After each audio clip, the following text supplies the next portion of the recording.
Gus, bonjour Tabasco. Comment ça va? Ça va être très bien et toi?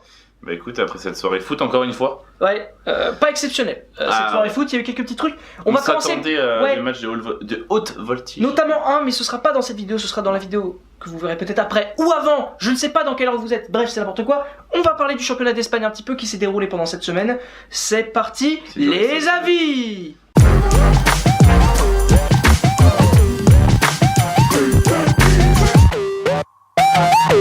Bon, on va parler de ça. Il y a deux sujets un peu importants en Espagne, la course au titre et la course à la 3ème place. On va commencer peut-être par la course à la 3ème place, avec l'Atlético qui jouait mardi, et Vlatipa qui ont perdu, défaite 1-0 à domicile face à Villarreal. Match compliqué. Il n'y avait pas équipe type, je crois, du côté de l'Atlético, comme tu m'avais dit. Il n'y avait pas. Mais il y avait quand même Griezmann. Ouais. Il y a Carrasco qui est rentré en jeu. Ouais. Et qui est d'ailleurs ressorti d'ailleurs. Ça n'a pas marché. Ah oui. Ouais. C'est fait quelque chose. Enfin bon. Ça s'est mal passé pour l'Atlético. Voilà. Moi, je préfère qu'ils perdent personnellement maintenant en Liga qu'en Ligue des Champions. Exactement. Pour qu'on ait un peu de, ça va être dur pour le moral, ouais, c'est sûr, et qu'on ait un petit peu d'enjeu finalement dans cette demi-finale qui risque d'être passionnante entre les deux Madrid. Un petit derby madrilène. Ouais. Tandis que, et c'est là où ça commence à être assez intéressant dans ce championnat, c'est que Séville, qu'on croyait un peu perdu ces derniers temps, qui jouait moins bien, s'est imposé, victoire 2-1, avec un but de Ben Yedder pour conclure. Ils ont eu, on va dire. Je sais pas quoi dire. Écoute, Ben Yedder qui rentre, il prouve que c'est un bon attaquant et qu'il a bien fait de partir de Toulouse. En tout cas, c'est un club qui est bien pour lui, je pense, Séville. C'est un super club pour lui. Il mérite une place de titulaire, je pense. Ouais, moi aussi, je le trouve vraiment excellent. À chaque fois qu'il rentre, il met des buts ou alors il est dangereux. Donc, franchement, il pourrait y avoir sa place. Et je tiens à dire aussi un truc, moi j'aime pas du tout Nasri, mais il faut quand même dire qu'il a fait un bon match. Voilà. Exactement. Donc sinon, mis à part ça, et 2-1, ça fait plaisir. Je pense que ça leur fait du bien. Hein. Ça leur fait du bien, surtout qu'ils reviennent à égalité avec l'Atlético maintenant. Alors l'Atlético est toujours devant, avec la différence de but particulière qu'il y a en Espagne, vous savez, vu qu'ils ont gagné les doubles confrontations. Enfin bref, mais ça va être tendu cette course-là à la 3ème place, ça va être très chaude en Espagne, tout comme la course au titre. Et là, on arrive dans le sérieux. Exactement, c'est le débat du jour. Ouais, effectivement, mercredi soir, il y avait deux matchs très importants. D'abord, le FC Barcelone. Deux grosses victoires. Et deux grosses victoires, le Barça face à Osasuna, victoire 7-1. Et puis, c'est même pas un score de tennis, l'équipe B du Real Madrid. Et l'équipe B du Real qui s'est imposée 6-2 face au Deportivo La Corogne. Exactement. Qu'est-ce que tu as pensé de ces deux matchs, Vasco? De la facilité de ces deux équipes? J'ai pensé que, comme quoi, l'équipe B du Real... c'est pas réellement une équipe B, hein.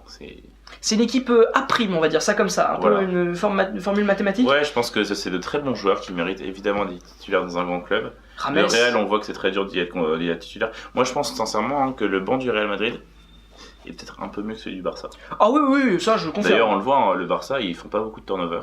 Non. Et donc, ce que j'en ai pensé, c'est encore un Messi stratosphérique.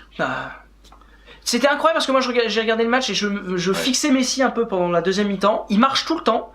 Et puis à un moment il a décidé de marquer, donc il accélère, il marque. Un but magnifique en plus, la frappe à l'extérieur de la surface, enfin un truc de dingue. Il faut le dire. Génie. Génie. Et puis après, qu'est-ce qu'on peut dire de cette équipe bis du Real Madrid avec des joueurs dont on connaît les qualités et ce qu'ils peuvent faire sur le terrain quand ils le font bien. On parle surtout d'Isco. Isco, exceptionnel, Rames, Morata, très bon. Bon, même s'il a loupé un énorme face-à-face à un moment. Asensio, j'aimerais beaucoup revenir sur ce joueur que j'apprécie énormément. Ouais, effectivement. Et qui a vraiment une place à prendre dans les années à venir au Real Madrid. Et d'ailleurs, est-ce que c'est ton envie ça? Mon envie c'était de dire que je voulais souligner, entre guillemets, donc je vais souligner le travail que fait Zidane, mais plus vis-à-vis de son turnover, de sa gestion d'équipe, de son effectif, de donner sa chance à cette équipe A', comme on dit, donc plus équipe B, qui est quand même assez incroyable, parce que je pense que si le Barça avait fait ça, ils auraient peut-être pas gagné 6-2. Ouais. Ils auraient sûrement gagné, hein, mais pas 6-2 parce qu'on a vu beaucoup d'éléments qui étaient absents. On a vu le retour de Varane aussi, ça c'est important. Ouais, c'est important ça, pour l'équipe de France et pour le Real de Madrid. Ouais, il manque plus que Pep aussi.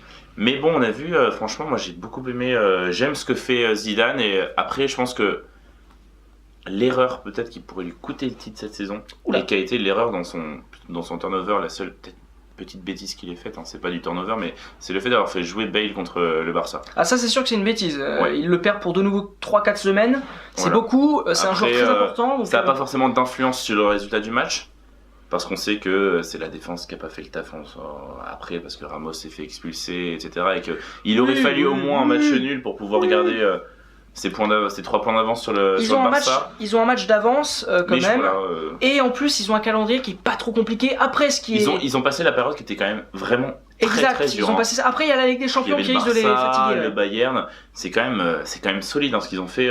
Et c'est pour ça que je veux vraiment souligner le travail que fait Zidane.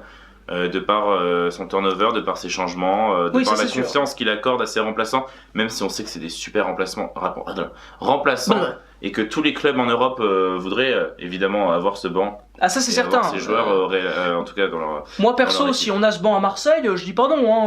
Ils sont pas sur le banc, ils sont titulaires.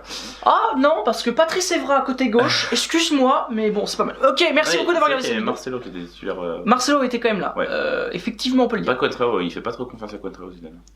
Ouais, parce que Contrao. Ça m'étonne pas. Ça me. Pas de ouais, c'est pas exceptionnel. Bon, merci beaucoup d'avoir regardé cette vidéo. C'était très sympa de la faire. Merci beaucoup à toi, Vasco. Et ben de rien. À bientôt. Comme d'habitude, on like, on commente, on partage.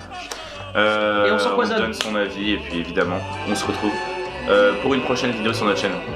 Au revoir. À bientôt. La la